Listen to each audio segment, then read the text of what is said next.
Yeah, we're back with another episode of Basketball Culture. I'm your host, Ebony. It's your boy, Tyler. Today we got another guest with us. Want to quickly introduce yourself? My name is Louise Bleechmore. Great to have you. Great to have you. See you fixing the mic over there. Sorry, I almost pulled the table. Well, I'm sorry. I was like, why is my mic here? All right, let's get into it. Well, we got the This Week in Basketball. We had the Eurobasket competition ending recently. We had Germany beat Turkey in the grand final and Dennis Schroeder the MVP. And then, not sure when this video is going to come out, but I got a tweet this morning, Fred VanVleet torn ACL. Yes. So it's probably out for the season. And it's kind of disappointing. The Rockets, I thought they had a good chance with the KD signing, they can make some noise, but kind of see how that goes. Yeah, and then as well, big thing with me, I'm a Miami Heat fan. Okay. If you can see the Yeah. tracksuit pants. So obviously, I don't really follow a lot of NBA outside of Miami Heat unless it comes up on my feed. Tyler Hero, out with his surgery. He's going to be out for the start of the season. That's unfortunate. I was hoping we could, I mean, I know you guys probably think our team will be trash again. But I'm always going to believe in my team, man. We got it this season, but maybe not at the start. We'll see how we go without Tyler, without my hero. Do you watch NBA at all, or like? I used to be a big Lob City Clippers guy back in the day. Blake Griffin was the one who put me onto basketball. I think I was like 12, maybe 11. Seeing him jump over a car, I was like, okay. Yeah. I want to be able to dunk like that one day, and then I kind of just roll with basketball after that, yeah. Nice. Yeah, those teams back then. Those teams were crazy. Yeah. They were crazy. Showtime. Yeah. Showtime Lakers. Now we got the Showtime Clippers, man. Come on. Yeah, it's a little different now, but yeah, shout out Blake Griffin. Of course. And then now, Wait. One more thing. Sorry, again, I'm a woman, so I got a shout out to my girl.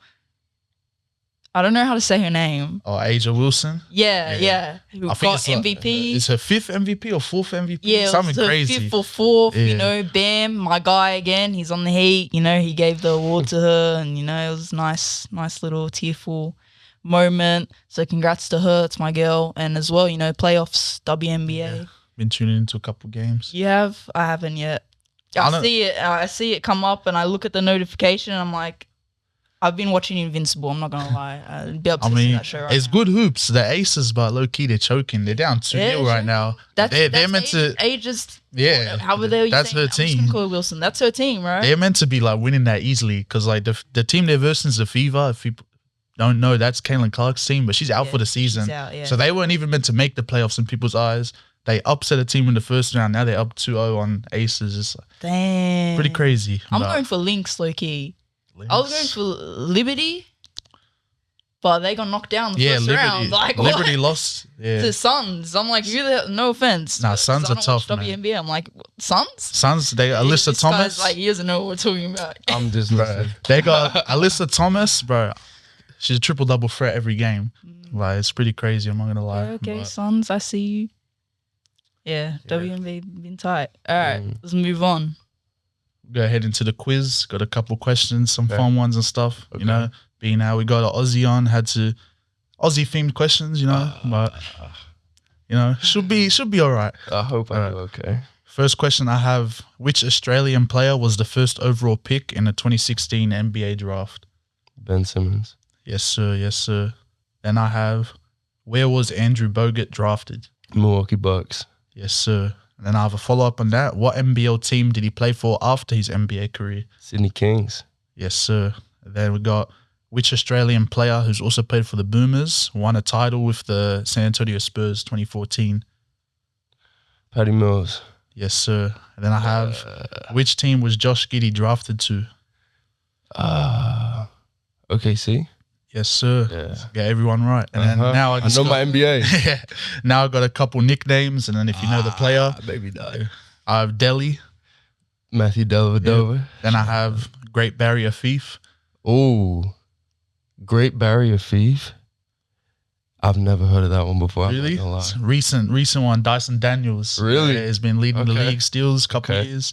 And then last one, I have the Fresh Prince. Is that Tyrese Proctor? It's Ben Simmons. It's kind of an older one because when he was coming to league, people like he's like a young LeBron, so you got the King of the Prince, but it's not really used anymore. But I had to throw it in there for, you know. Threw me off with that. Yeah, for sure. I had to Fresh throw Prince, it in there. Yeah, honestly, probably one of the top scores we've had. You know. Okay. Yeah. See the nicknames. Yeah. Nicknames are always a bit tough, especially. Yeah, most people don't know them. Some people are just every single one. They're like, no idea. Some people are like on it. Yeah, it just depends. Especially if the newer days, like there's a lot of new ones coming out every day. It's like you don't know what sticks. So. What's Tatum's like?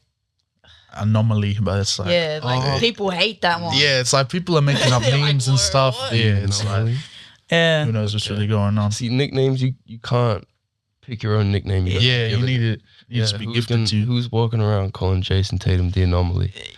It doesn't even like you know it's not smooth like Black Mamba or something. It's like they probably call him JT. Yeah. Let's be real. They call him JT. Exactly. All right, moving on. Our podcast is called Basketball Culture, as you guys know. I don't know if you knew. So now I do. Exactly. So we ask all our guests, what is their definition of basketball culture? That's a very good question. I've actually no wrong answers. I've never been asked before. I guess very surface level wise, it could be whatever you want it to be. But for me personally, basketball culture is always team-based and team-oriented. It's all about the collective. It's all about being of service and being of assistance. You look at some of the most successful teams in the NBA, obviously EuroLeague is built on the whole team aspect of the game, but you look at, the San Antonio Spurs, you look at the Lakers that won stretches of championships, Chicago Bulls, like it's all team oriented. You go watch the documentaries, they always talk about the team. Like for sure they had star players and they had players that had, great roles, but they wouldn't win without the team. So I think to me, that's what basketball culture is a real emphasis on team work and, overall group success. Love that answer. Now we go ahead into some of the questions about you personally and kind of see where it goes. So kind of what was your childhood like, where you grew up, and ultimately when we first discovered basketball? Yeah, so I grew up in Lane Cove, which is maybe 20 minutes from the city. I think it's the northern suburb, Northern Beaches, something like that. Grew up there, again, kind of just NBA. I think I remember the first NBA game I watched. It was 2012-2013 season opener. Anthony Davis's rookie season, Pelicans versus Spurs. So that was like kind of prime Spurs. And then I just used to record all the games on Foxtel. So that's kind of how I was introduced to basketball, obviously through NBA. I wasn't super huge on the NBL. I don't think it was as big as it is now back then. So the exposure to it wasn't what it is now. And then, like we mentioned earlier, I saw Blake Griffin jump over a car. I saw him do some crazy dunks. And then, I'd just watch games. I'd record games. I'd say, the Clippers are playing. That's a game I have to record. And then, I just stuck with them, and I was rocking with them for all the years of making a semi-decent run in the playoffs to always lose in the second round. And then, from there, I kind of just was a big Clippers fan. And when did you start, playing basketball? And, did you start, just playing for fun? This is so I was playing just, as a sport. I started playing when I was 10. People just came up to me. We'd run into people at the grocery store, family friends. They'd be like, oh, you're quite tall. You should play basketball. I was like, oh, okay, cool. And from what my parents told me back then, I was not good. I had no care for it. I was just running up and down the court. Probably couldn't shoot, a BB gun in the ocean. I was just out there running around. And then it was in pair with the getting into the NBA, I started trying out for reps. I got cut. I tried out again the next year. I got cut. So I guess rather than like being like, man, forget basketball. Like it's not, servicing me. It's not benefiting me right now. I didn't quit. I was just like, you know what? Nah, like I'm not doing enough.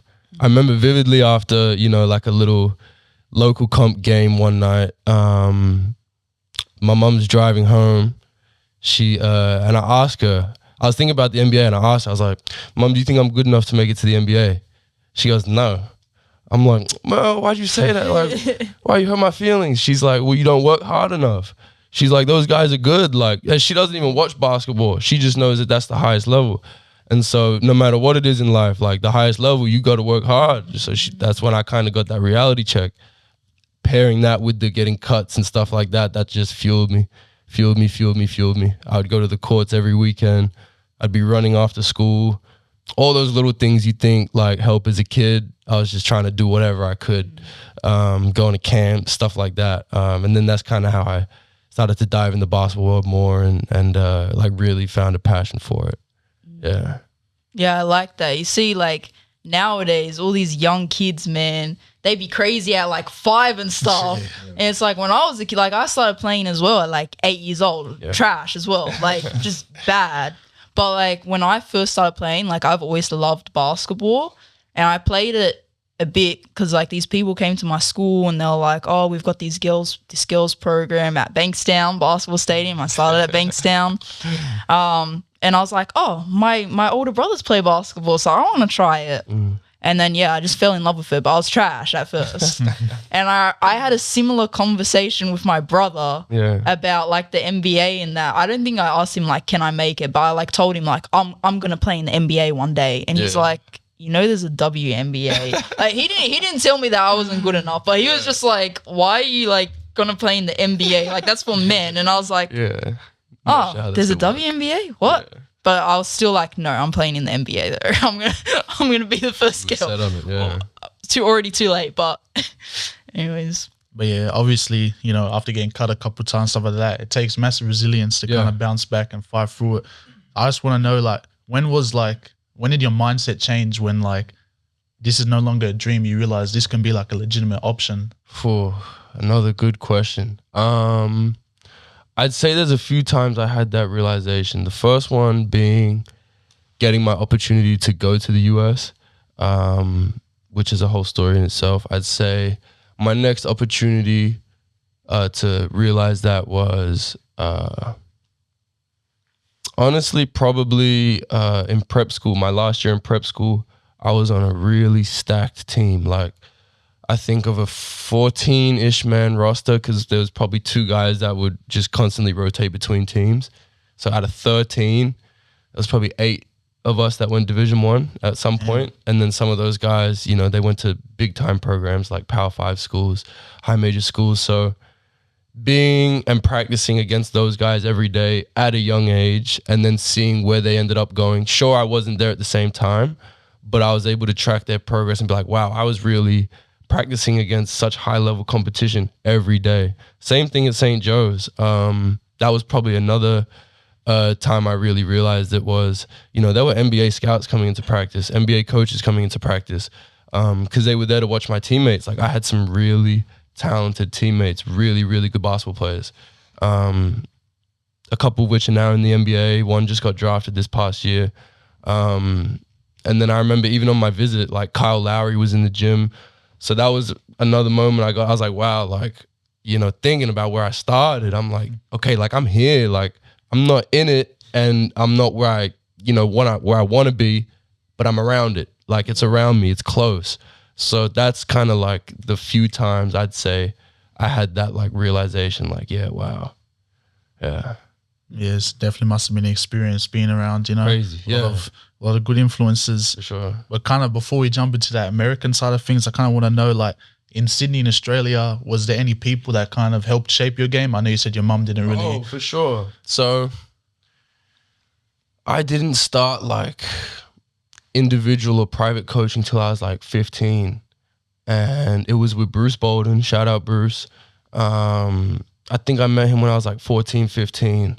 I went to one of his camps that he held, and he kind of saw talent, or he saw something in me. You know, I think it was the passion. I don't think I had the talent. I just thought I played hard because I loved it. But yeah, no, he was the first one in Sydney to really be like, okay, this kid's got something. So after the camp, started doing some individuals, and then, you know, a lot of it would be like we talked about earlier, go to the KGV. And so we'd work out at the KGV, and then there was times where he'd be like, yo, Lou, go run in those 5 games. I'm like, Bruce, they're like 30-year-old men. Like, I can't just, he's like, just go run.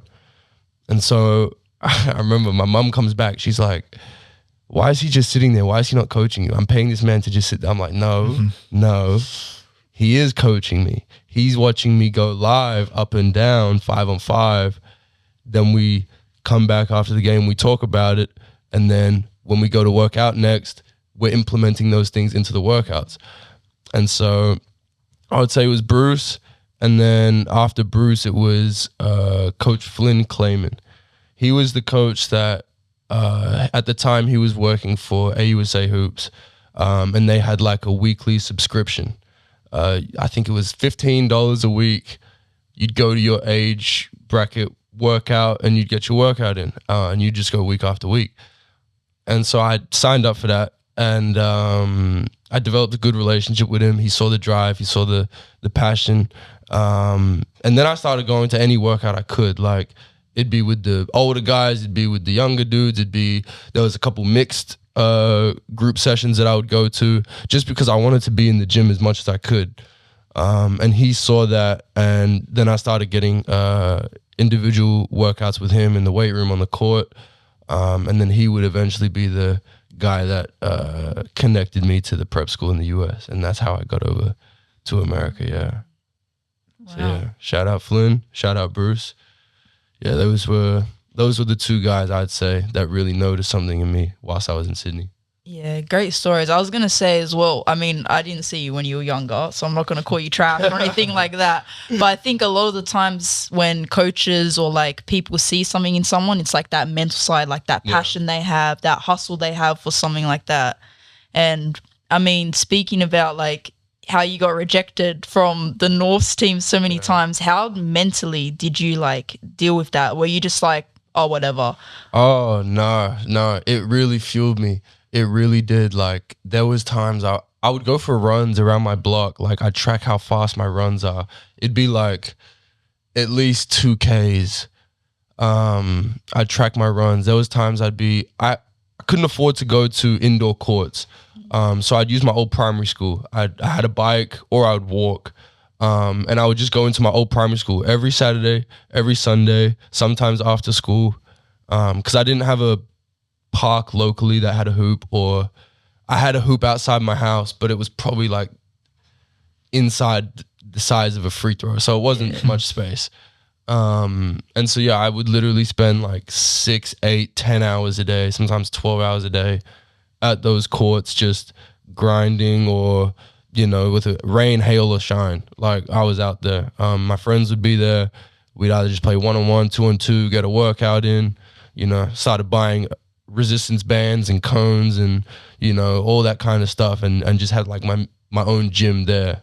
And yeah, that's kind of how it started. Yeah, it's interesting to hear there's always like 2 sides of it. Like you said, you could have, when you got rejected, been like, oh man, this is for me. Because stuff like that's always going to happen in life. Like, it's not just teams that are going to reject you. It could be jobs, it could be relationships, it could be whatever. Like, you've got to be able to channel that and turn it into something positive. Like, no matter how hard it is, everybody struggles with our own individual things. Like, me getting rejected by a team might not faze me compared to, you know, a relationship or someone I'm close with. But, you know, everybody's different. And so you have to learn how to, okay, rejections, it's a part of life. It's always going to happen. All right, how can I channel this to redirect me? You know what I'm saying? Rather than get stuck on what wasn't. Okay, what's the next? How do I get redirected? And then, yeah, for me, that's where I tie my faith into it as well. Yeah. Yeah, and I know it's a bit cliche seeing the movies or whatever, what doesn't kill you makes you stronger, but it really is true. These hardships and stuff, and even like kind of when you said you weren't that good at the start, it gave you the drive. Because so many times you see kids on the opposite end, they're very good at the start, so they don't really try as hard anymore. And then when other people catch up, now, you know, they don't have that drive because they were already better than people. You don't understand it as a kid, but as you get older, you kind of understand why those kids are the way they are. It's not because arrogance truly lives within them. It's imagine something came so naturally easy to you. You'd be like, well, it doesn't require effort. Like, I just do it and I do it well. Like, I'm sorry you have to do it so much harder to get the same output. So it's not because they're arrogant. It's just, it's very easy for them. But that's why, you know, the whole saying of hard work beats talent when talent fails to work hard, that's very true. Like, all it needs is time. Time is the seed that goes in between that. So that's like why those, you know, kids that are talented at the start, very few make it, you know, past that early stages. Yeah. And it's also like, as well, when you're a kid, you're very impressionable. Oh, so sure. Parents, your environment and all that play like a big part. Like, that's why I coach on the weekends. Yeah. And like some of the kids, look, their parents love some of you guys, but some of you guys, I don't know, man. Yeah. I'm worried for your kids. Like, I'm really worried. And I only see these kids like once a week, and I'm like, I got to help like be that positive enforcement in their life to help shape them. And it's like their parents, like, I think when you're a kid, teachers are actually like a massive thing because like you're at school, like you're a sponge when you're a child. You soak up everything, you know, that's exposed to you visually, audibly, mentally, all of that. Like, you're just soaking up your surroundings. So, you know, if you have good coaching and good teachers and good parents, you know, you're gonna, you know, not be extremely successful, but you're gonna be good. You know, if you have bad examples of such, like, there's gonna be some things that you need to fix. Yeah, for sure. But yeah, so it's good to see that you had like good role models in your life. Yeah. And it seems like, you know, your head was screwed on straight. Yeah. So I imagine your parents are pretty good as well. Yeah. Thank God for that. Yeah. Yeah. Shout out my parents. And then I know earlier we kind of touched on you going to the prep school. Yeah. So kind of, I want to know, what was it like when you made the decision to ultimately move across? Because it's a big sacrifice, obviously. Yeah. So a little more that goes into the story. From the same coach, there was a school prior that we thought we had the opportunity to go to. So I was getting all hyped up. Oh my gosh, this school looks cool. I'm in class, meant to be doing work. I'm scrolling photos of the school, trying to see where it is, like what the campus looks like. I'm like, yeah, I'm about to go to high school in America. Like, I'm so cool, blah, blah, blah. Get the phone call. Yo, Lou, it's not the right school. They don't take care of their academics in the right way. They would set you up improperly, all these things that a 16-year-old, 15-year-old, you're like, I don't care about that. I'm trying to go to school. But my mom's like, no, like, this is a good coach. Like, he's warning me about things of, you know, I might not potentially be eligible to go to play college because they wouldn't have me in the right classes. So whilst I'm looking at I'd get to live in this apartment with this thing and the school's got a nice court, my mom's like, no, like, academics aren't being taken care of, you're not being set up, then you're not going to be able to play college, which is a dream of yours, right? No, not doing it. And even my coach was saying, no, I'm not doing it. I was heartbroken. She makes fun of me for it all the time, but apparently I was crying in her arms. I don't remember that. But yeah, she's like, crying in my arms. You're like, you thought that was the only opportunity? I was like, yeah, I did. Like, that's why I was so upset. I was like, I thought that was my only opportunity.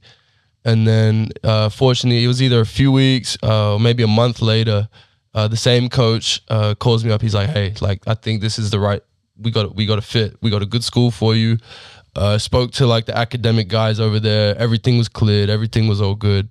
I'd actually had a friend who I'd known from Norse Juniors. He was in the US at the time. He'd seen the school. So I had like a firsthand account of, you know, the school from another kid from Sydney. Everybody was given the approval, so I was like, all right, I think this is it. And then, August of 2017, jumped on a plane and went off to prep school in the US. And then, that whole journey started. So, shout out Coach Flynn for getting that kind of established and sorted. But, crazy. Yeah. So, you look like you have something to say. Yeah, just kind of like, how were you able to like build into the resilience and stuff like that? Because I'm assuming your family kind of stayed here and stuff. You went over by yourself at a young age. Obviously, you see the good side of it. Yo, I'm there to play basketball, this, but then there's the other side. I know no one here. I know this. Yeah, nah, not knowing anybody. Culture shock. Like you'd think, oh, the US, not much of a culture. It's a huge culture shock.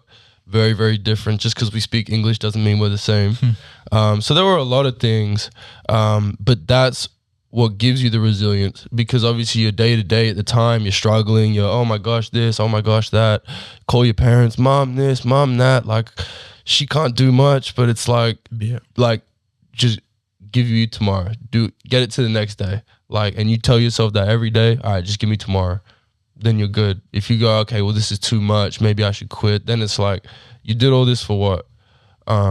So it's, in hindsight, it looks like resilience, but during the day-to-day, it's always a struggle. But just as long as you keep saying to yourself, just give me tomorrow, I'll figure it out. Give me tomorrow, I'll figure it out. And you just stack those days up and you never stop. And then you get to wherever it is you're meant to get to. Did they, like, as soon as they heard your accent, did they, like, pound, be like, oh my gosh, you're from Australia? That happened more in college. College was like, even though I had kind of sounded American like this, I hope I still don't. No offense to Americans, but I do want my Aussie accent back. There was times where people would be like, oh, I completely forgot you were Australian. I got so offended. I was like, no, we can't be doing that. But they would, more so in college, people coming up, especially when I was in Philly with Ben Simmons, they'd find out I'm Australian, and then they'd ask me, yo, so how's Ben Simmons? I'm like, I don't know him. Like, I don't know, bro. I mean, shout out Ben, but I don't know him. But it's always fun. Like, it's fun being the foreigner. It's fun, being the different one when you're over there. They pick up on the accent and they start asking you questions about, what it's like in Australia. They say some stupid things like they think we ride kangaroos to school and we have like 8-foot spiders and stuff like that. But we know that's not. I was going to say, go. My fault. Yeah, let me talk. I was just going to say, like, did some of them not think Australia was real? Like, did they think you're lying? Yeah, I heard they think that. Some people think Australia was in Europe. I'm like, you sure about that? Like, brush up on your geography. Yeah, some crazy stuff. Like, I get it. We're very far away from them. They're not probably well educated on us. And they just see the movies like, I just seen it on Netflix the other day. What was it? Kangaroo Jack, like stuff like that. They know about Steve Irwin though, so I'll give them that. That's a legend. Like, you can't not know about Steve Irwin. But where they get these like mythical kind of ideas and concepts about Australia, I don't know. Yeah, like bonkers. For whatever reason, they think it's some crazy place. I remember when I was in America for a little bit, they would always tell me, "Oh, yo, do you have kangaroos in your backyard?" That's like, I've never even seen a kangaroo in real life. Like, I've never even seen one. Let's be real. Like, they act like it's 7 foot. Exactly. They act like it's such a crazy place. It's like, it's basically the same. Obviously, there's the differences, but ultimately, it's the same thing. Yeah. I think it depends where you live as well. Like, if you live in the country, 100%, you have a different like view of like Australia and stuff like that. But like, we live in the city, so it's pretty similar to everywhere else that has a city. Yeah. And then obviously when you got to the prep school, how was the basketball different? Because I feel like in Australia, at least back in the day, we didn't really have much of a culture. It's like, you know what I mean? So so prep school, it was good. I went to a really good prep school. They were just starting to kind of rebrand at the time that I had started there. I can't remember the name of this school before. Was it something Sports Academy? Something like that. But they rebranded to Scotland campus. The coaches that were there from the jump, but when I met them, built a really good program. They brought in really talented kids. So they were able to really become a powerhouse prep school. So each year I was there. The first 2 years I was on the high school team.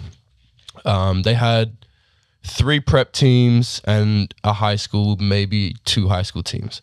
Because there were about 60 kids every year and a lot of them were international. And so first 2 years I was on the high school team, and then third year I was on the top prep team. And that was when, like I was saying, I was on the team with, a lot of other Division 1 players. So I obviously, coming off a decent last year on that high school team, I was feeling myself a little bit. I was like, oh, man, I can contend with these prep guys. Like, I'm going to start, like, whatever. Like, this is my school. I've been in, 2 years now, going into my 3rd year. I was feeling myself.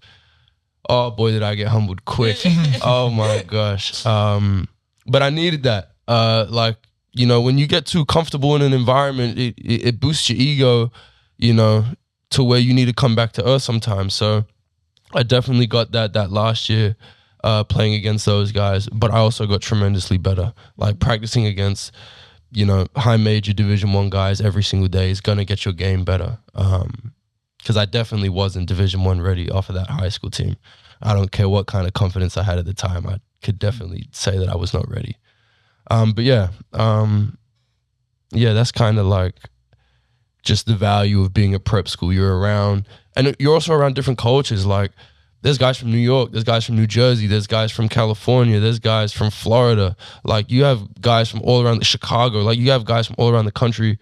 You just threw a whole bunch of 14 to 19-year-olds, 60 of them all in a melting pot. It's like, you got to learn quick. You learn about other cultures quick. Just as quickly as we learn about them, they learn about us too. Like, and then that's when we was talking about before, the whole silly Australian questions come in and stuff like that. But yeah, there's so much value to prep school. A lot of value, I'd say, yeah. And how was that whole experience able to kind of prepare you for the grind of ultimately college hoops? Because as people know, it was a direct correlation. I had a strength coach who I was with for the 3 years at prep school called Coach Travis. He actually ended up being the strength coach for a school in my conference that I would play in later at Fairfield. So I actually ran into him again. So he was a Division I level coach from the strength and conditioning point of view. And then I had some elite level prep school coaches in Coach Cheney and Coach Sully.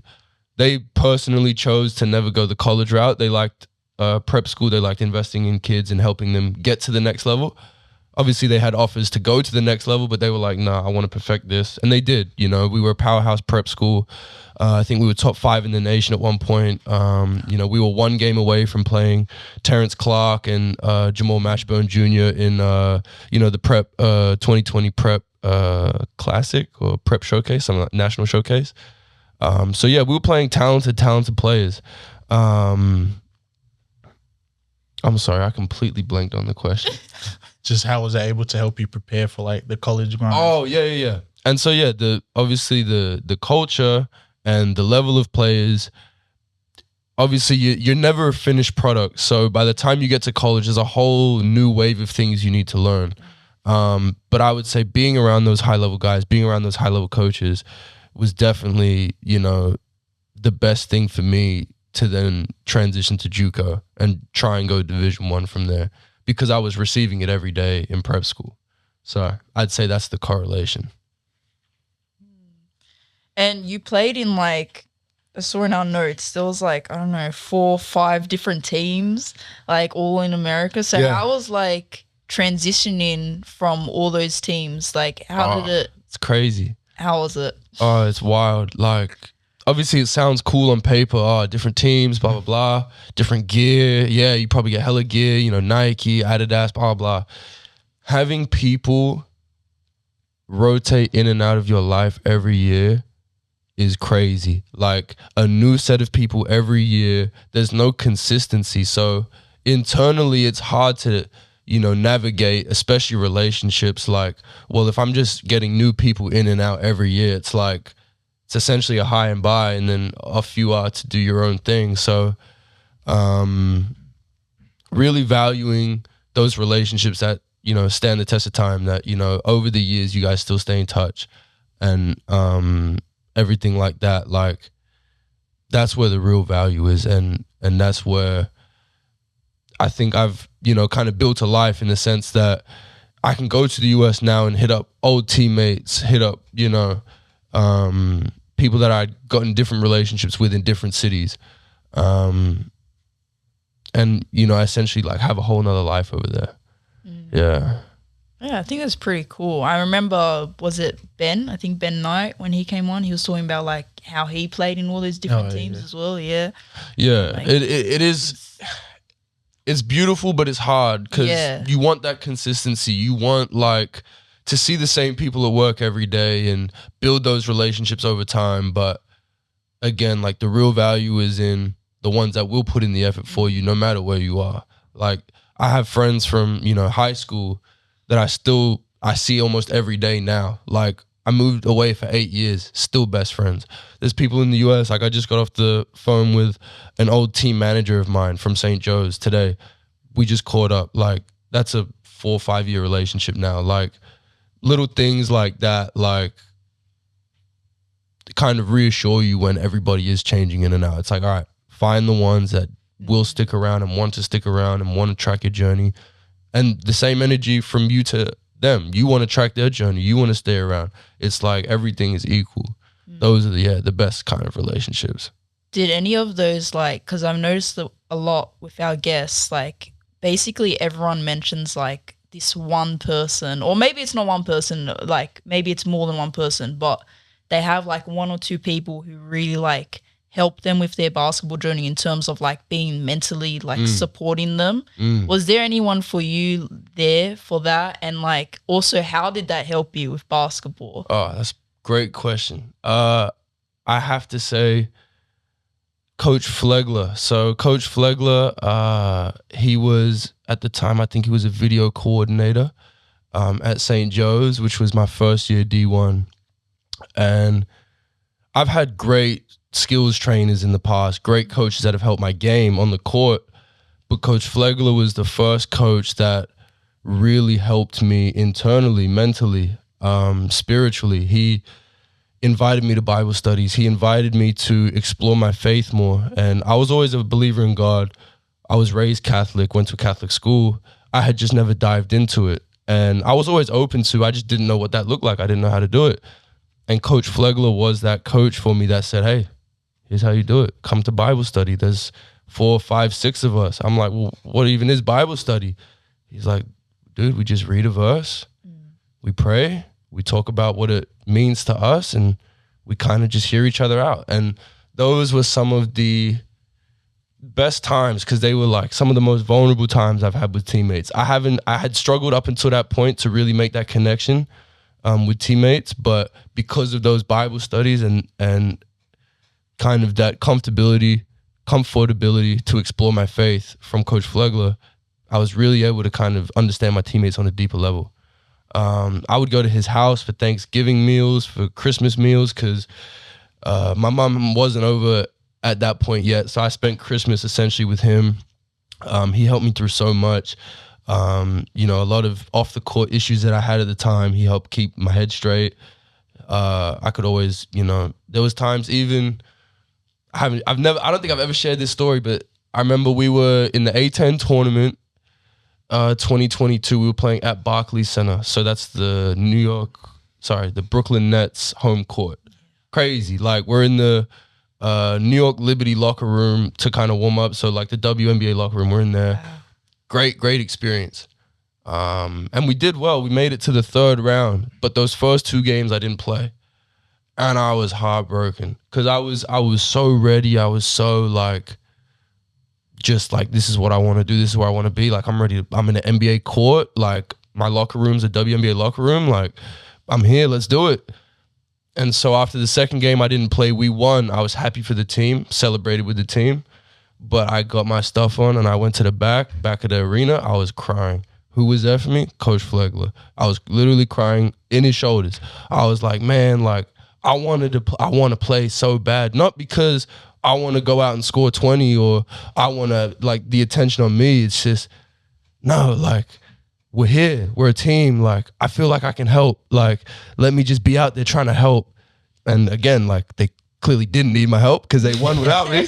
But that's how I felt. But who was there for me when I needed that, you know, someone to lean on? Coach Flegler. So I'd say, yeah, out of everybody, that was the best kind of mental coach. I'd say most definitely Coach Flegler.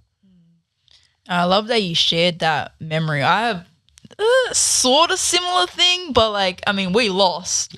But when I went to Malaysia, yeah, I did play a bit, but not as much as I wanted to. And then after, I was just like upset because it was like a new team as well. Like half the girls were from Melbourne, never met them before.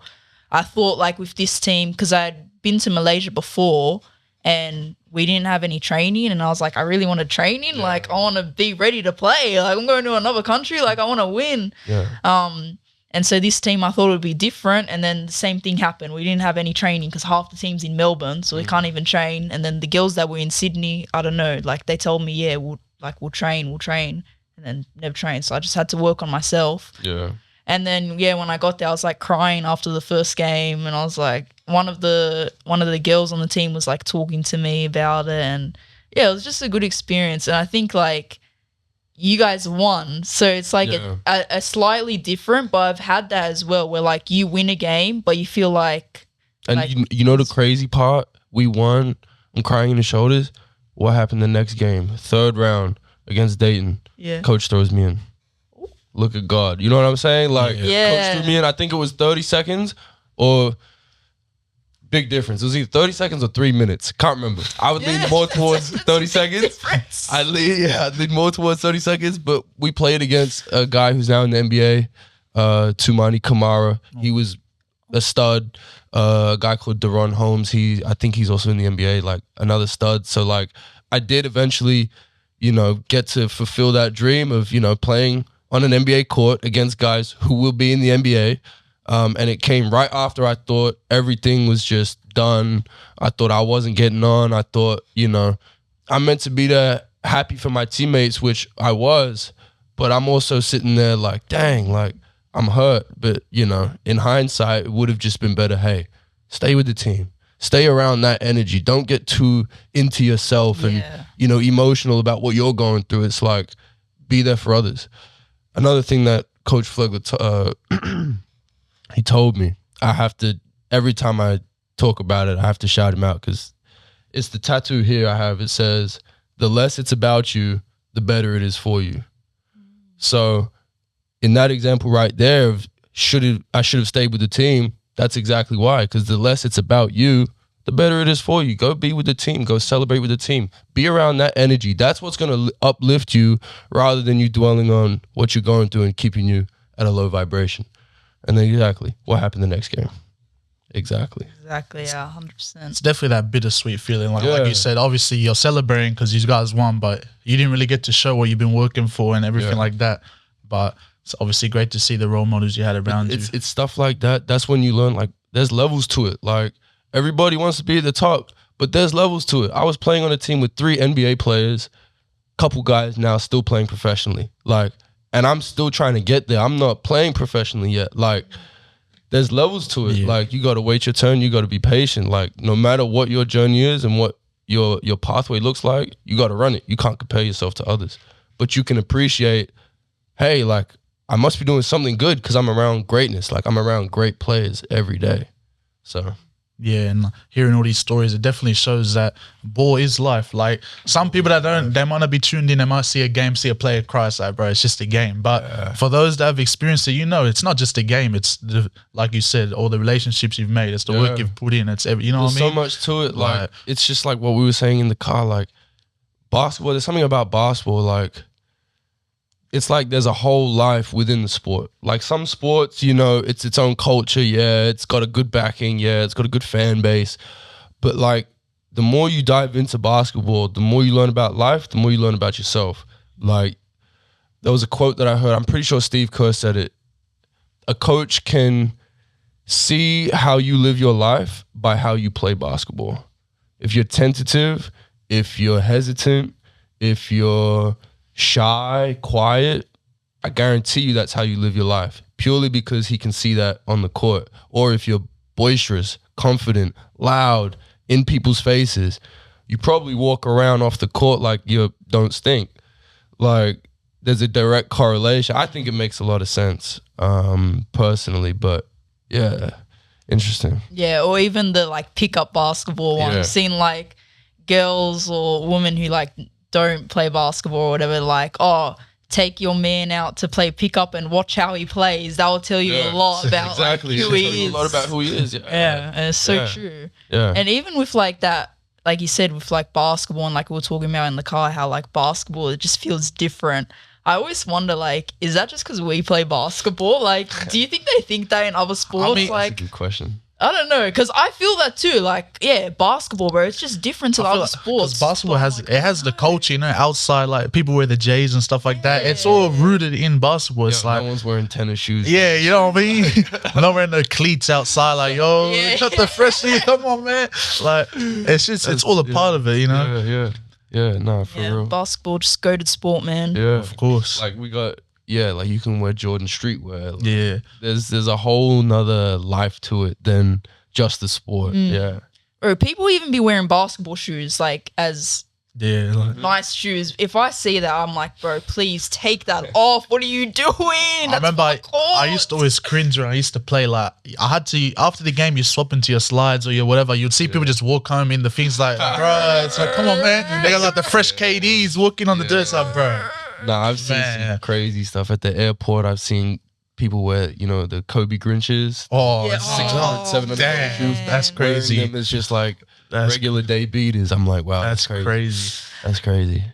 But yeah, to kind of touch base back on the JUCO, because JUCO is kind of like a prove yourself environment. Oh, most definitely. How were you able to kind of balance, obviously, working for the team while also trying to make your own name? And JUCO, you really find out like what you're made of. And in terms of finding your balance within yourself and your team, that really just comes down to your work ethic and what you're made of. Like, I remember our first year, I think our strength and conditioning coach got pregnant, so she took time off.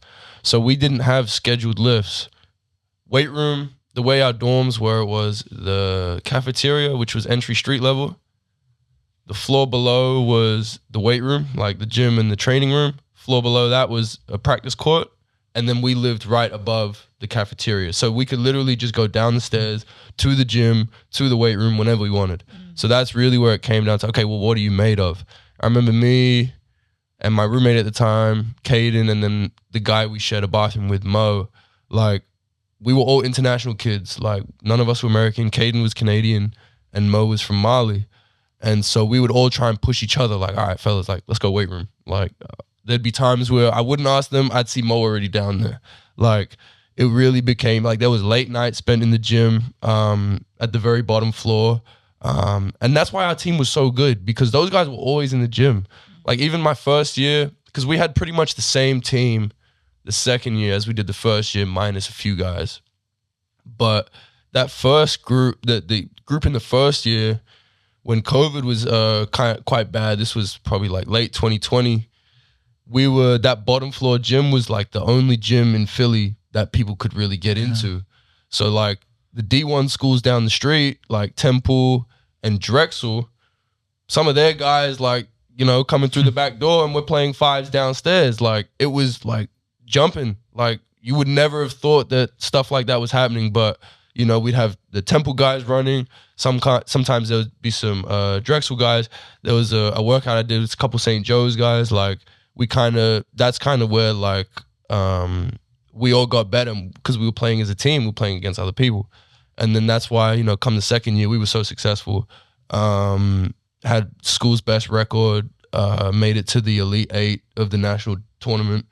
We were just such a cohesive group because we'd spent those, you know, trench hours down there in the gym against, you know, Division I talent. We were able to, you know, really piece it together that second year. Yeah. Definitely crazy to hear. And obviously, like, there's the competition between yourselves. Like you said, sometimes Mo was in there before you, you know, that friendly competition. I need to be there before him and stuff like that. I don't want to expose Mo, but there would be weights in his room that he'd be getting extra lifts. And then they would get mad at us and say, yo, someone keeps stealing the weight. I was like, yo, I'm not saying it's Mo, but he's definitely like, because I was going down to the weight room all the time. And I guess, like, sometimes he probably just didn't want to go. So he just in the room, like, get a workout in the room so he could one-up me. I'm like, dang. We sit there, like, flex, try and get, like, a Dorito back, like, try and be, like, swole, like, bodybuilders.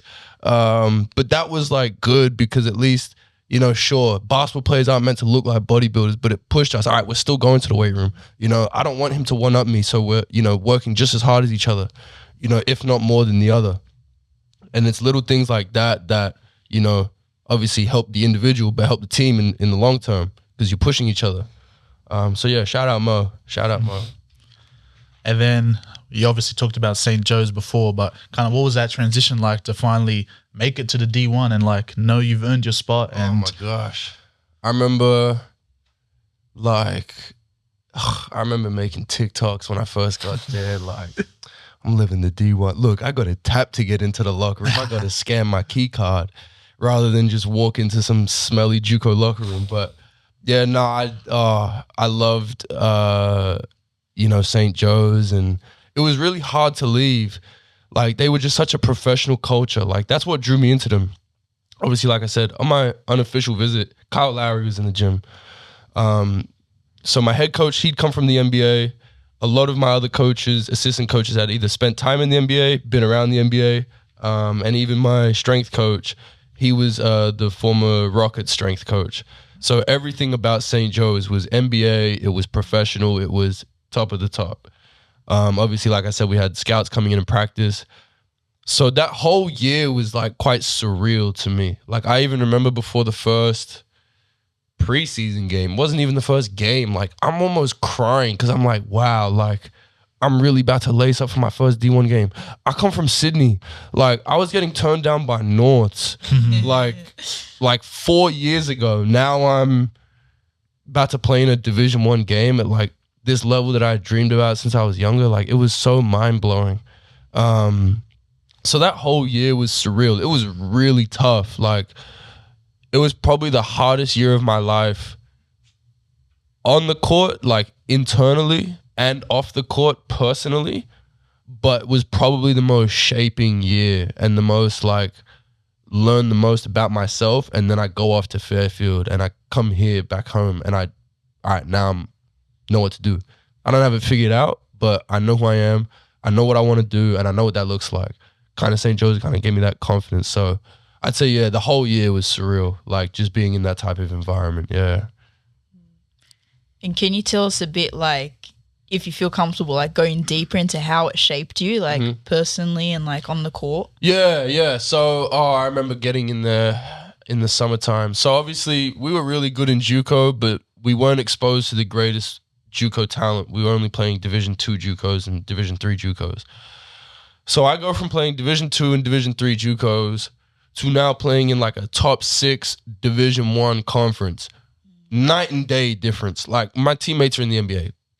I was not like that. You should see the guys we were playing at JUCO. Crazy. But yeah, like that. Sorry, what was the question? I'm sorry, I just blanked. Like, how did it shape you? Like, going deeper. Yes.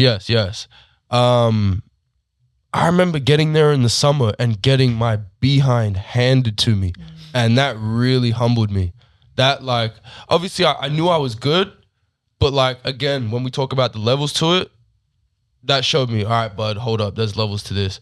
Like, and then another instance of that at St. Joe's was my matchup would be Rasheer Fleming. So Rasheer Fleming just got drafted 31st overall by the Suns. When my first year at St. Joe's, it was his freshman year. So I was 21, turning 22. This is a 17-year-old high school kid. Like, he played on some really talented teams, but he kind of got pushed under the rug. This kid, like, there was nothing I could do to stop him getting an offensive rebound. This guy is 6'9". He's got like a 7'4" wingspan. His hands are like Kawhi's. He's moving me out the way like, you know, there's no tomorrow. There's nothing I could do. And then obviously he ended up becoming a second round draft pick. Like, that was another moment I realized, all right, but like, there's levels to this. You know, seeing NBA coaches there and me knowing true and well that they are not there for me. Obviously, yeah, I'm trying to show out and show my skills and whatnot. I'm not, just like, oh, yeah, look. No, I'm like, yeah, look at me. But like, I understand deep down, they're really there for Eric, Cam, Rasheer, Crease, like all the other guys that we had on that team that year. And then, yeah, that's when I realized, like, there's levels to it. So, Yeah, I'd say that kind of helped shape me as well. Yeah, and like how, because I can imagine like being in that position. Did it like, I don't know, just hearing your story, like I'm thinking if that was me, like it would both piss me off. It'll motivate me, obviously. It'll piss me off. It'll make me a bit sad. Yeah. Like, how was it mentally for you? You described it perfectly, like the range of emotions throughout the whole year. Like, obviously on the court and off the court. Like, it's just such a roller coaster. It's like, yeah, I'm happy. I'm finally where I wanted to be. We're flying chartered flights. Like, I can go in and ask for a new pair of shoes anytime I want. You know, I'm playing 15 minutes in some games, and then I'm playing 30 seconds in the next. And then it's another 10. Then it's 2 minutes. So that roller coaster of, okay, I got to warm up and prepare for every game like I'm going to play 15, potentially 20 minutes. And then you get in for 3 possessions, you get subbed out. Now you're sitting there questioning yourself like, wow, am I going to get back in? Well, I need to stay ready. I need to stay warm. I need to stay active. Like, I need to stay ready just in case coach does call my name, but then that call never happens. You go back to your room like, what did I do wrong? Now you're pulling up the film. Now you're watching the film. All right, well, what? There it was. Turnover. Turnover led to this. That turnover that led to that changed the game in this way. So now it's like, all right, get out of yourself and get into the reality. Like, this is why you're an 8 minutes a game guy. Because you make certain mistakes that other guys aren't making. And that's okay. You're not there yet. You'll get there, and that's fine, but this is where you are now. So the range of emotions is rough, but you have to go through it, because if you never go through it, then you can never see what success is. Because if everything's going positive for you all the time, you'll never know what true good is. You know, you have to have the ups and the downs. And obviously, the deeper you go down, the higher you go up. But yeah, range of emotions. And then from hearing that, I think when you went to Fairfield, you started the majority of your games. So that confidence shot right through the roof. Like, I remember going to Fairfield, and not because the guys in Fairfield aren't good. I just came from a top 6 conference. So my expectation, I'm seeing NBA guys in the gym. Like, I go to Fairfield, I'm like, I should come here and average at least like 15 and 8. How are you going to sit here and say you're going to average 15 and 8 and you just average 1 point a game in 8 minutes? What makes you think you never even scored 15 points in a D1 game, let alone average? Like, again, humble yourself. Like, but it was good to have that confidence, because it led me to starting those games. And it led me to eventually play the role that I had to play, which was kind of like an undersized 4-5. I'm setting screens, I'm rolling. Whereas my role at St. Joe's was, you're a 3-and-D wing, you run in transition, you're in the corner, you're ready to catch and shoot. You know, we expect you to guard well. I was taking charges, you know, finish lobs, stuff like that. Now I'm a pick and roll, small ball 5, pick and roll 4. And I'm not gonna lie, like, having your role change like that, it takes a certain amount of confidence, because your ego is gonna shatter. I'm like, yeah, I understand I came to Fairfield because you guys are giving me what I asked for, but you're not giving me everything that I asked for. So come on. They're like, dude, like, this is what we need you to do. And there's a reason why. And we were successful that first year because I was able to do that role. So it's like, again, get out of yourself and get with the team. If you really want to win, do this. This is all you have to do. But coach, I want to shoot more threes. All right, you're shooting 30%. We don't want you shooting more threes. Like, you're not doing us any favors. Get it to 40%, 42, then we're talking. So again, like, but that's when the range of emotions comes in. But thankfully, because of St. Joe's, playing at that level, playing against those guys, I had that confidence. I was like, man, like, okay, I hear you, I get it, but I'm still going to hoop. I'm still going to do me, and I'm still going to, like, try and showcase my talent, you know, even if that is trying to be a 5. I'm going to get some putbacks. I'm going to get some transition dunks. I'm going to stop a 7-foot, 130-kilo dude from just having his way, doing whatever he wants. Like, that's not happening. You know, that allows me that mindset. Now I can go into any practice, any gym. Just because you're bigger than me, couldn't give a rat's behind. Like, it doesn't matter. Like, you got to prove yourself. So there's reasons for everything. And, you know, St. Joe's played its role, gave me that confidence to go into Fairfield and do what I needed to do.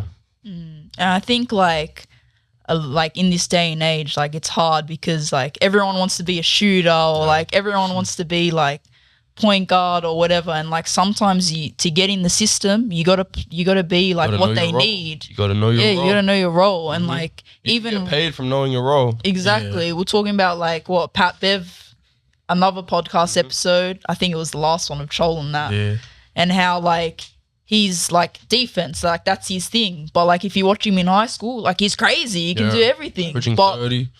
That's his role, is defense. So that's what he does. So I think it's like important that like younger kids realize like, work on your skills, obviously. Don't just focus on one thing. But sometimes the coach or the team might need you to be one thing, and so you got to be that thing. Yeah. I think it's cool that like you went from 3-D to then the 4 and 5, and like how you switched. Yeah. And I was wondering like, was it your faith that like helped you get through like my faith, the ups and downs? Oh, most definitely.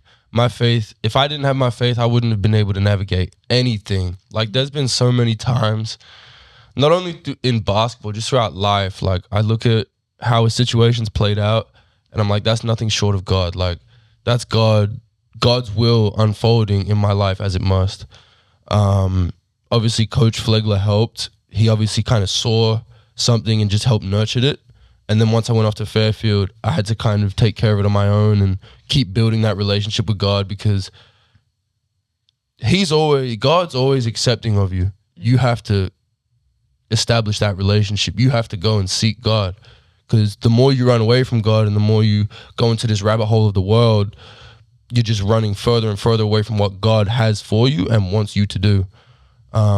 So yeah, like really allowing my faith to like help me make the right decisions, help me be the right person, help me be the person that I'm needed to be, not the person that I want to be. Like the person that I want to be could be destructive without me even knowing.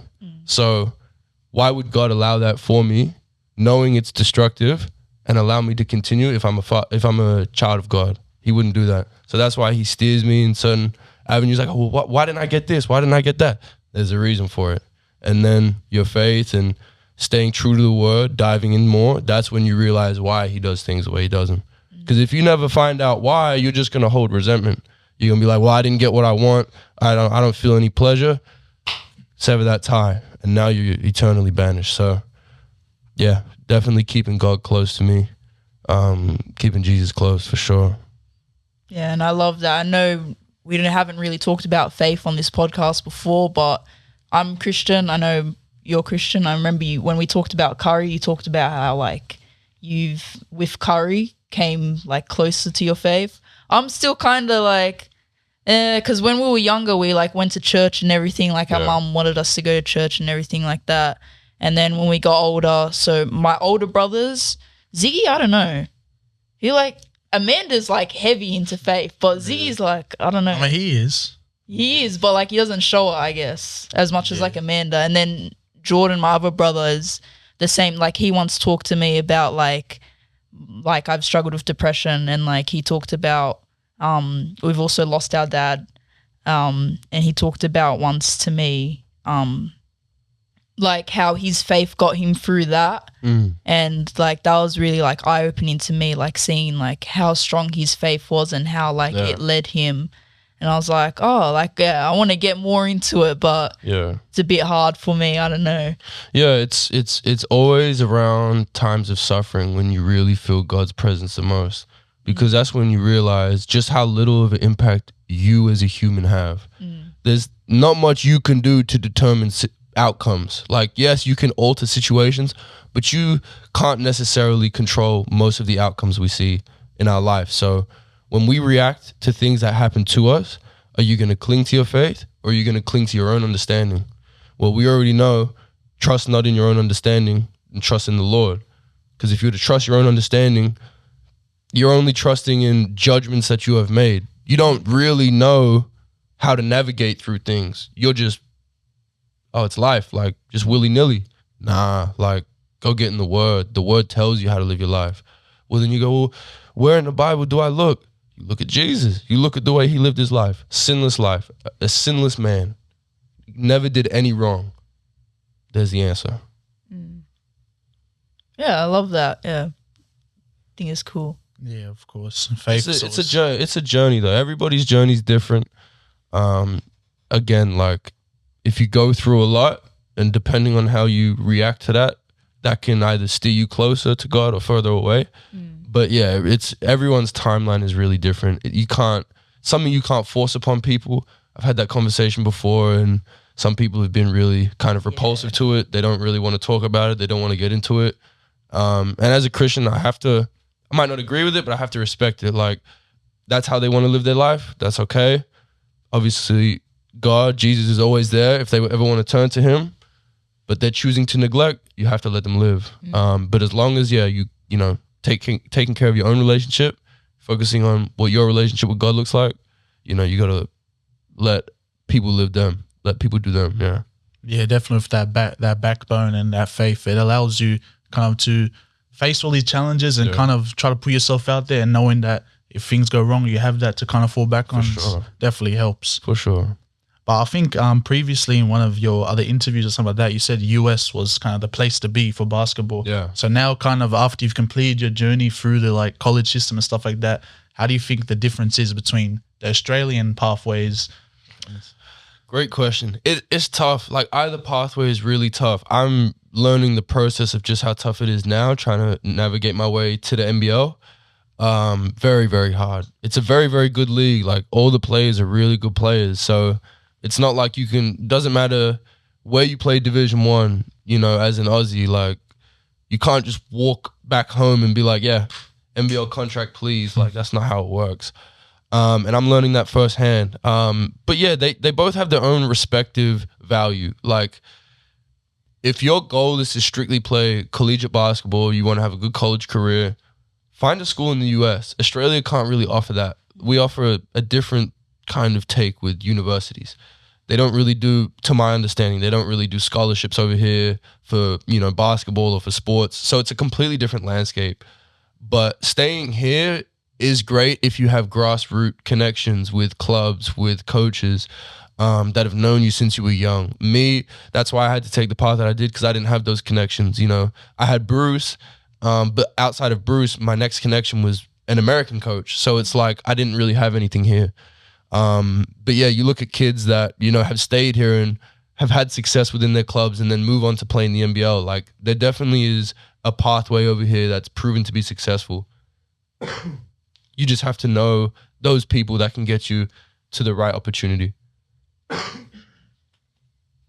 And I know we've kind of spoke on some hardships and sacrifices over the pod, but just wanted to touch on this little one, just, you know, worldwide pandemic or whatever. But obviously you were overseas when it was kind of going on. Yeah.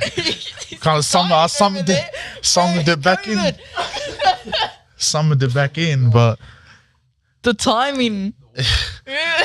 But yeah, how was like obviously being in a foreign country, no family around, and you couldn't really travel back probably with the whole lockdown and stuff like that. How were you able to kind of fight through it? And hey, let him breathe. Listen, man. Oh, forgive me. No, it was tough though. You know, that COVID period, it was right around, like I was saying earlier, when we were about to play Terrence Clark and Brewster Academy. And then we got the call that, you know, COVID's come and kind of shut down all these tournaments.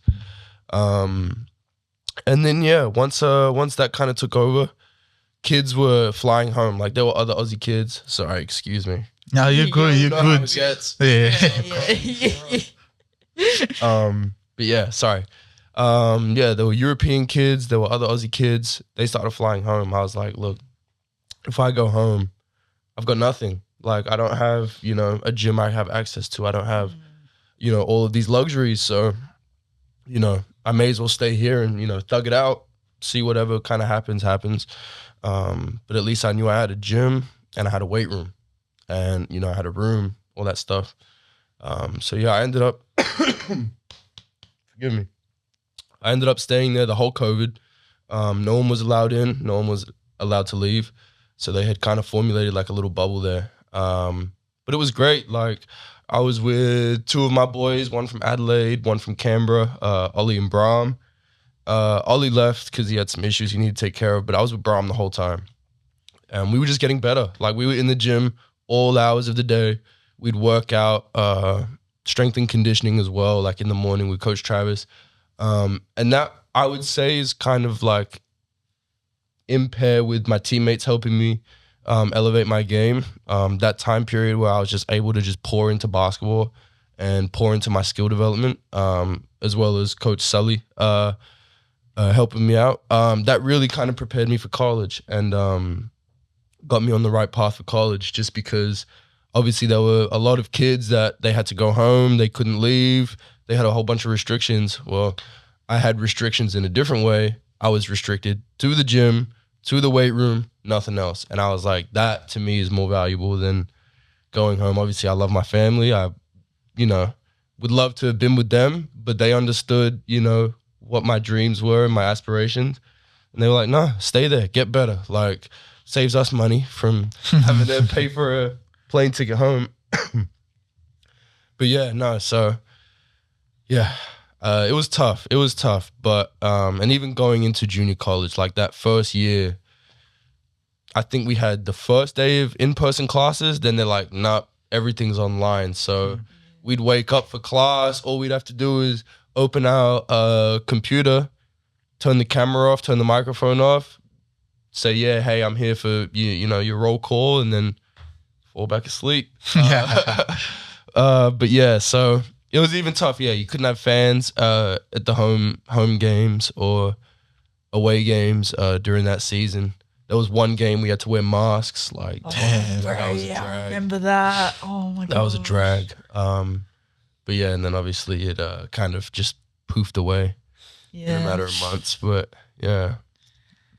And then now, kind of how you're back here, hometown and stuff, how do you think your time overseas was able to shape you and kind of give you the edge over the comps you're playing in now and stuff like that? Oh, not only did it help me off the floor, definitely on the floor. Obviously, I was around such high-level coaches that, gave me insight to all these different workouts that I can do, ways to get my game better, and all those kind of things. But it also, I would say more valuably shaped me as a man.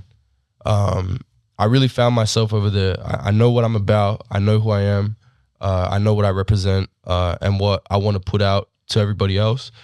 And I don't think I would have found that yet have I just stayed in Sydney in kind of my comfort zone, in my little bubble. I had to find that overseas. And I'd say that's just as valuable as the skills and everything I was able to learn on the court. Was really, those 8 years from 16 to 24 are, huge for a young man's development. And so I'm glad that I was able to have those years figuring myself out, learning about myself, so that I can come home as not a finished product, but a refined product and be like, hey, like, might not have known myself in high school before, little skinny kid. Now I've got a sleeve full of tats and I know exactly what I want to do. So, just bring it on. So I'd say, yeah, that was, it helped both on and off the floor for sure. And was it like, obviously when you went to America, it was like a big culture shock. When you came back to Australia, it's still a culture shock. I was going to say, after spending so much time in America, how was the culture shock coming back? I wouldn't say it's as great as it was going over there, but it's still like definitely present. Yeah. Yeah, like we were talking about earlier, watching footy, like, I don't watch footy. But I walk, if I'm on a walk, I walk by someone's house, they're watching footy. If I go to the pub, the footy's on. Like, I got no idea what that is, but, just kind of relearning everything that you grew up on. So there is beauty in it. I wouldn't say it's like me finding myself again, more me learning about what's around me. Like, obviously I spent that time in the US learning what was around me. Before, when I was living at home, I wasn't focusing on what was around me because I was still building myself. So I was focused on what I'm about, who I am, what I want to do. Found out that was basketball, spent that time in the US. Now I feel like back home, it's, learning what's around me, connections, relationships, culture, people, how to be adaptable in different countries and different situations. Even Adelaide was a good representation of that. Like I think I've been to Adelaide maybe twice before I lived there. Like just like little things like that. Yeah, it was crazy. Did you feel like it was home, like when you came back, or did it take a while to feel like home again? Or maybe it doesn't even feel like home now. I don't know. Honestly, I don't feel like I have a home because I've done so much moving over the years. Like prep school 3 years, Philly 3 years, Connecticut 2 years, Adelaide 3 months, Sydney for whatever the future holds. Like just so much moving. I haven't been able to kind of get my feet firm somewhere and establish that home feel. But I feel like I'll know when I will. Like it's like something like that. Like you just feel at home. Maybe that's something that I need to discover. Maybe home is within me, and I just gotta like figure that out. But all I'm haven't saying figured that out yet. So maybe you need to go to Japan, because I went to Japan and I'm like, this is home. I was like, yo, this is home. Yeah. And I came back and I'm telling everyone, bro, Japan's my home, man. I need to go back. And they're like, was it really that amazing? I'm like, for me, yes. Like, yeah. But yeah. I actually want to go back and talk about COVID a bit. Okay. Like, yeah. Let's see if I can remember what I was going to say. COVID. Oh no, now I'm blank. It happens. It happens to the best of us. You had a train of thought going and then you realized, wait, what was I talking about? Yeah. What was I going to say? Well, okay. Oh, okay. I was going to say, like how you talked about how you had the weight room, like with the restrictions there. Like, it was similar for me. Like, a lot of people say they hated COVID, don't want to go back. I'm like, no, can we? Okay. I don't want people to die again, obviously, or like be sick. But can we go back to that, work from home? Like I'm getting paid to do nothing, basically. Yeah. I was going to the court. Like we had here in Australia or New South Wales or Sydney. I don't know how like the restrictions were, like if it was state or city or whatever. But like a 5 kilometer radius, like I think, was that the worst? Or the worst was stay at home, right? Yeah, the worst was you couldn't even leave. Yeah, you couldn't leave at all. At the start, it was like 5 kilometer radius or whatever. Yeah. I don't know. I'm dragging it. But yeah, it was 5 kilometers. I remember because I was full check-in and the park, the Condell Park, it was like right on the edge. So I'm like, I can go there. And I went there with my ex like every day and we were just playing basketball. Like, and it was great because all these people were coming because like, what else are they going to do now? They can't go anywhere. So everyone was coming to the park. And at least you can be outside. Exactly. And it was just playing pickup and like basketball and like we were doing strength and conditioning at the park and stuff. Like it was just training, getting paid to do nothing. Like, oh, it was so good. I miss it. Yeah. But yeah, what was it like in America? What was COVID like? So different timelines. I've learned that, I think for the majority of 2020, you guys were good. The restrictions weren't too crazy, but it was 2021 when it started to get crazy. It was kind of flipped. So like from March 2020, for me personally, until about April 2021, it was like pretty much everything was on lockdown. Lockdowns eased up probably around like August, but everything still had like heavy restrictions. You had to wear a mask everywhere for the whole process. And then I think it was at US summertime 2021 where pretty much everything was taken away. Like you didn't have to wear masks if you didn't want to. You had to get vaccinated. Like we had to get vaccinated for school. But yeah, like the mask restrictions had dropped. But yeah, that 2020 period, especially March to August, was just, like can't leave, can't go anywhere. But yeah, if you had a good situation, then I guess you were fine, which, I think I had a pretty decent situation during COVID. But everybody's, situation a little different. Yeah, I think US was like, I don't know, I just remember seeing on the news, they just weren't following the rules there, weren't they? Like still going out like crazy. States acted like there was nothing going on. Yeah. Certain states, because over there, the government's different. Like the states have like a big say in the rules and restrictions that they have for certain things.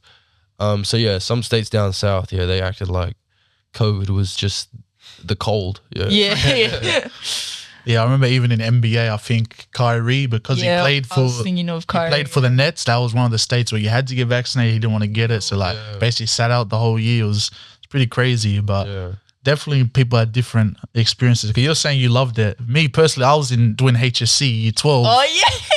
I hated it because I had no teachers, nothing. Yeah. And let's be real, 70% of it's my fault because I'm jumping on the game instead of studying. But hey, I'm at home. What am I supposed to Especially do? to learn, you need that teacher presence. Yeah, like it's hard to learn without someone teaching. Yeah, they gave us like a booklet, like just do it. It's like, bro, what's going on? Did you have like Zoom? Like, what was it? Just they gave you the work They and gave then us the that's work it, or did you have like a Zoom class? At the start, it was Zoom, and then they like got rid of it. And then it's like the rest of the year, it's just because I think I can't remember when, but like halfway through the year, they allowed us to come back into school, but only like the year 12. Yeah, wasn't it just year 12? So we were just there, but it was kind of cool, honestly. Like the whole school's empty, it's just us. But at the same time, you can't really focus and stuff like that. Yeah. And it was a drag, but it is what it is. Yeah. But then, kind of wrapping back to current times, I think you currently play for MVP in the UBL. So Yeah. after experiencing all your different roles, like the 3-and-D, the 4-5 man, do you think you're able to now like fit into a role more easily and like you can play however you want now? Yeah. I'd like to say that I'm pretty versatile. I'd like to say 2 through 4. Obviously, I think coaches would have varying opinions. But yeah, I think that's, the biggest takeaway from having those different roles is, okay, now you can do more things when asked of you. You're not just a master of one thing, you're a jack of all trades. And so I hope that, coaches that are to see me, coaches that do see me currently, they can see that versatility. And they can see that, okay, whatever I ask of this kid, he can get it done. So yeah, I think, and especially for MVP, obviously we've got a pretty good team, a lot of, different skill sets and different play styles. So again, I think that versatility is going to help on the floor with those guys as well.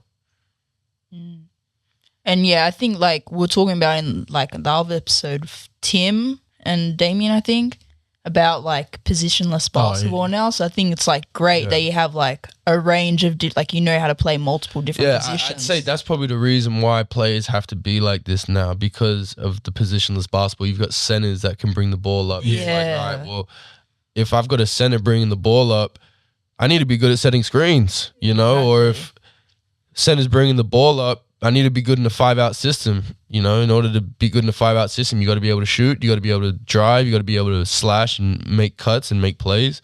So yeah, nowadays especially, you just got to be good at everything essentially. It's definitely ever evolving. Like Yeah, people are constantly getting better, kind of bending the rules to get that advantage. So you either got to keep up or get left behind. Exactly. And then kind of now that you're back in Australia, what's kind of your next step? Like, what are you trying to look for? Trying to make opportunities in here, maybe overseas again? Or? Yeah, I'd say immediately what comes to mind is I'd love to play in the NBL. It's a big goal of mine. It's a dream I've had since I was young. But yeah, that would be kind of first, what's foremost in my head at the moment. But I'm open to anything, any professional opportunities that arise. Like basketball is my passion. It's my life. Like that's what I do. I've sacrificed, my entire life up until this point, essentially for basketball. So as long as I can hoop, that's, the be all and end all at the end of the day. I'd love for it to be my job and for it to provide an income. But that's out of my control.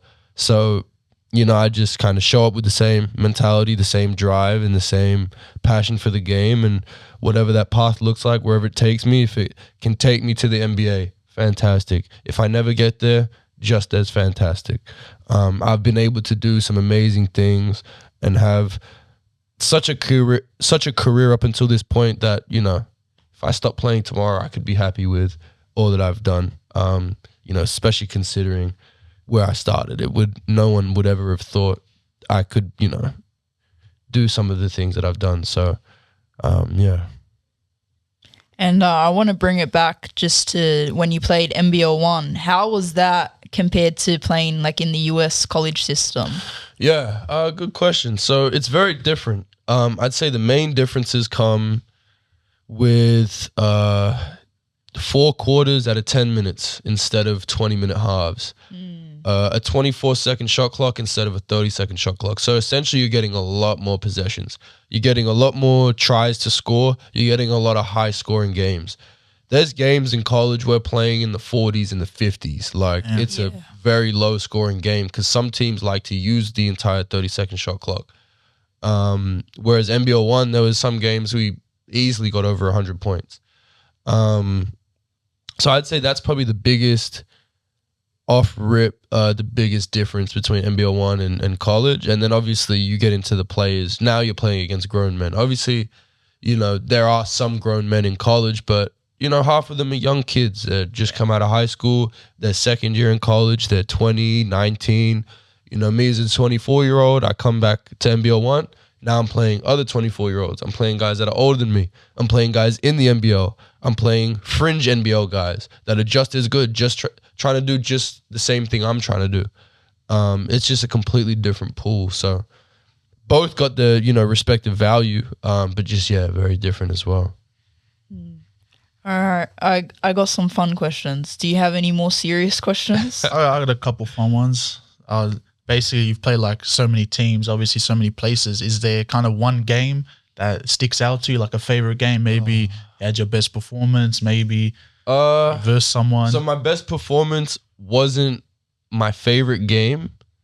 My best performance was I had 24-12 against Rhode Island my first year at Fairfield, which was funny because Rhode Island were in the same conference as St. Joe's. So after that game, I was kind of like, yeah, look at that, St. Joe's. I can still play good. But my favorite game was probably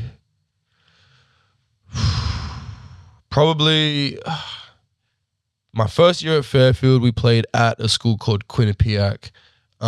We were the second team in the conference and they were the first. The whole gym, I think it was like an 8,000-seat arena, had sold out 45 minutes before the game. So it was like an interstate rivalry. We're both from Connecticut, about 45 minutes away from each other. It's funny because when we would go on nights out, the Fairfield guys, we'd go to like their ends of Connecticut. So like we would run into them on nights out. So you'd be like before the game, I'm like, bro, I swear I saw you a couple months ago at the club. But no, so that game was crazy because it was completely sold out. The student section were just known for going crazy. I think they had like a few people dressed up in bananas. They had the Teletubbies. Yeah, it was wild. Wow. And then the first possession of the game started off with they got a steal, got a dunk, and I'm the 4-man, so I got to take it out every time. As soon as he was their best player as well, as soon as he got a dunk, I couldn't hear myself think. Like the student, and it was right in front of the student section. They went crazy. I'm taking the ball out. I can't hear anything. I played well. I think I had like 10-5, but we ended up winning, which is why it was so good. I think we overtook them, if I'm not wrong. I'm pretty sure we then, winning that game, we eclipsed them as the number 1 seed. They dropped down to 2. And then, I'm pretty sure we poured the bucket of water on coach after the game. Yeah, it was not. That was probably my favorite game of college, yeah. Definitely sounds like a good experience, especially like America. Like they go crazy with the fans and stuff like that. Yeah, the fans. Whereas Australia, it's you got the parents and that's about it. Yes, Jimmy, good job. It's like it's totally different. Dad's drinking a beer. It's definitely a different environment. Yeah. Yeah. Well, my fun questions are so boring. I'm taking it back to COVID. Hey, how was it playing in a mask? Because I played in a mask too. It was horrible. I hated it. I hated it. I was low key like, bro, you couldn't breathe. Could you breathe? I took it from over my nose and put it just under, so at least I could breathe out my nose. But it was painful. Well, thankfully it was only one game. Yeah. It was painful. Only one game? Yeah, the rest of the games everybody that was vaccinated played, so we were able to not wear masks. Different timelines there. The rules don't make sense, but it is what it is. Yeah, but I think they realized like you can't really wear a mask while playing. Like it's a bit hard. But then they had at least in Australia, like we couldn't like shake hands or anything after the game. Yeah. That felt so weird. Because I've always been like big on like trying to be a good sportsman, like have good sportsmanship and like shake hands. So that felt weird for me because I was like, oh, I can't shake their hands. And then it was like awkward after it because it's like, Which, yeah. it doesn't even really make sense. The whole time you're guarding them body to body, but now you can't. That's It's what I like, was saying. what's going on? It's like, Makes sense. you know. Anyways, yeah. Do you have another question? This isn't really a fun one, but like, what advice would you give like another young Aussie that's trying to kind of go through the same journey you did or trying to find themselves, find their way? Never give up. As cliche as it sounds, like, I swear, just never give up. Like, you don't know what is around the corner. You don't know what opportunity is going to be presented to you. You don't know how you're going to play in the right opportunity. Like, you might be wet in the bed, nervous, and you go out there and just ball out.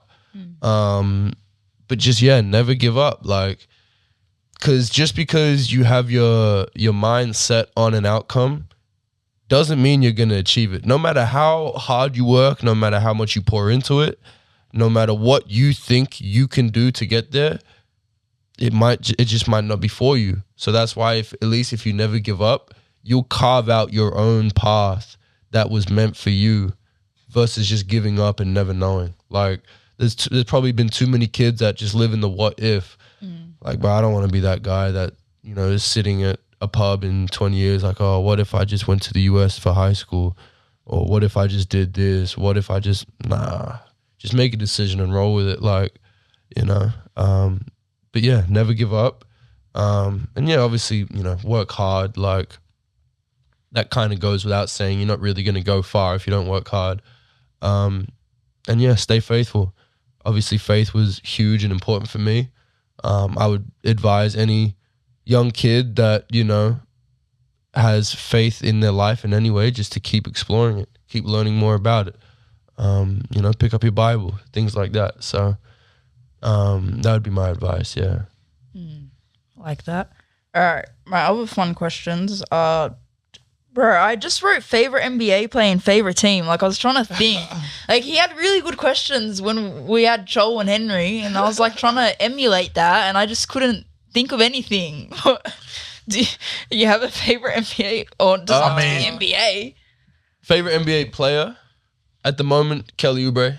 He's been my favorite. Okay. He's been my favorite player since he was on the Suns 2019, 2020.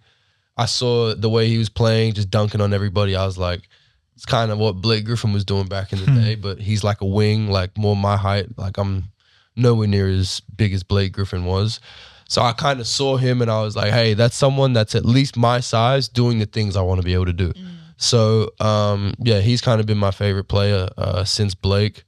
But I love watching Ant Edwards. Who else? Yeah, I'm not going to lie. If it's not Ant Edwards nowadays, like, yeah, nah. But yeah, Ant, Kelly, those are some guys at the moment that I like. What about your team? Do you have a team or not really? No, I've always been, outside of the Clippers back in the day, I've always been more of like a player. Yeah. I don't want to say fan, but like a player supporter than a team. Because team, especially as you get older, you realize how poorly these teams are run and owned and the silly mistakes that they miss out on. You're like, why would I support the team? Like, oh, you just traded away my favorite player. Why would I support you? Like, I think I'm going to support the to player. my soul right now, Jimmy in the Heat. I think especially because we're from Australia as well, we kind of have that freedom. Like, because we don't have a place. It's like, exactly. Like, if you live in like Cali and you're going for like Miami Heat, it's a bit different. It's like, you know, but we're in Australia, we can kind of pick who we want. Like, I'm lucky because my favorite player is Curry. So obviously I like the Warriors as well. I didn't have to switch teams. If he ever left, I would probably have to go for both. But like I said, I'm lucky. He's been on one team, so I can just, you know, go for that one team. Before that, it was Kobe with the Lakers. Yeah, I remember from last episode. The thing is, I've always loved Kobe and Curry, but then when LeBron went to the Lakers, I had to stop going for them because, like they're rivals, bro. It's like, man, I supported them when we were bad. When we had Larry Nance, we had Randall, we were bad, but I was still supporting them. But then it's like, you can't support both teams that are both successful now. I'm bandwagon. I'm like, all right, nah, I ain't with that no more. Yeah. I'd say the only favorite team that comes to mind probably Kings, Sydney Kings. Sydney Kings. Coming from Sydney, being a hometown kid, I went to some games way back in the day when I was like 15. And yeah, just kind of knowing some of the guys on the roster, being affiliated with them a little bit. Yeah, I'd say Kings. Man, I'm a hater. I gotta. Ever since Hesh came on our podcast, he was like, in Australia, you know, we love to hate, and I was like, he's so right. I'm always hating, like, and every single time I go to hate, I just think about Hesh's words, and I'm like, Ebony, is this hate reasonable or is it not reasonable? Rid your heart of all hate. Yeah. I would have. No, but Sydney Kings, you know, they're growing. Yeah. I like seeing. They got a good thing going on over there. Yeah. You know, I support them fully. But I still go for like players as well, like Chris Golding. Love Chris Golding and like Bryce. What's his name? Cotton. Yeah. Okay, it is Cotton. I was gonna say Bryce Cotton. I'm like, is that right, or am I mixing something up? Yeah, they're tough, man. So I go for their teams. Yeah. Sorry, Sydney Kings. I know I live in Sydney, but all right. You got any more fun questions? Just the one I usually ask at the end. Oh yeah. No, that's our end question. I'm trying to think of something good. You got any fun questions? All right, fine. Just end it off. Just ask it. Just been asking people recently at the end of the. I know you've kind of mentioned people before, but who's your like GOAT? It usually would Favorite, be like it would be favorite and GOAT. Yeah, but we know Blake Griffin's one of your favorites. So now, okay, so like just the greatest basketball. Yeah, like who do you think personally, in your opinion, is the GOAT? Based off like, whatever you want, like. I mean, based off their career, you have to say LeBron. LeBron has had the most successful career, but he's also played longer than Jordan. Jordan had, I'd say, a higher peak, like three-peating twice. I don't think people understand how hard that is. Yeah. Clearly, LeBron's never been able to do it. LeBron's had his own career, and he's an all-time leading scorer who's still playing. But like, so that in my opinion, they're incomparable. But if I was to say the greatest player of all time, I'd probably lean honestly more towards Mike. Yes, sir. I'm old school. I grew up on old NBA. Again, that's not to say that LeBron wouldn't beat Mike or Mike wouldn't beat LeBron, but I think not only the impact that Jordan had on the game, he made players like Kobe. You know, let's be so for real. Like, his approach and his professionalism about it. You know, obviously we know LeBron has some antics here and there. I'm sure Jordan had antics back in the day. They just weren't reported on, so we don't know about them. So we found it, right? Yeah. But I'd lean more towards Jordan if I'm being honest. Yes, sir. I like the answer. I'm like, you're like me, man. You got to pick Jordan. And then you said LeBron first, and I was like, I get it. LeBron's had a better career. No, yeah, I get it. LeBron's had a better career, hands down. I'm definitely not a LeBron hater like some people. Tracy Williams. But I still think Mike's got to be.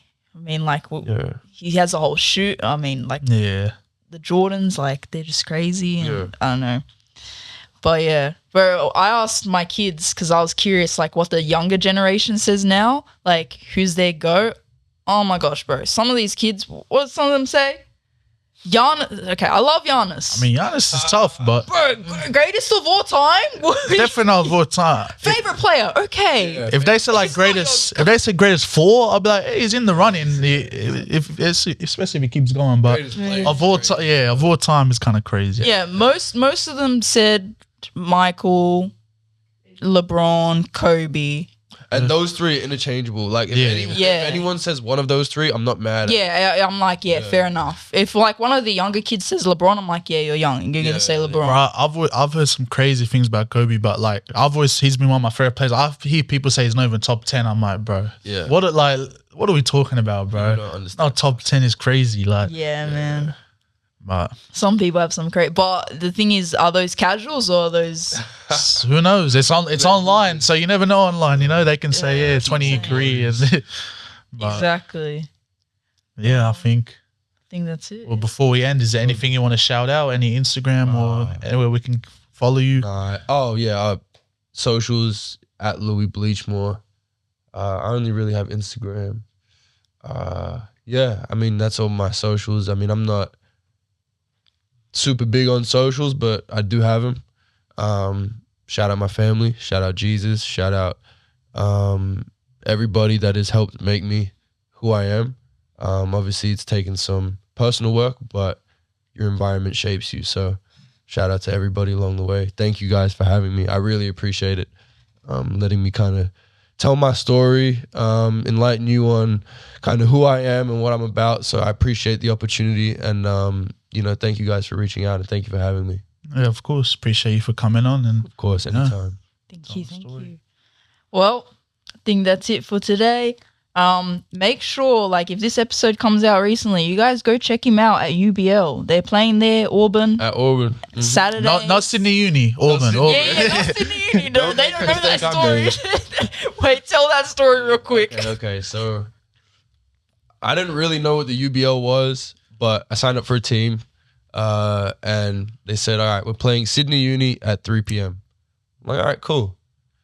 I pull up to Sydney Uni at like 2:45. Bear in mind, where Sydney Uni is versus where the actual game is about 35 minute drive.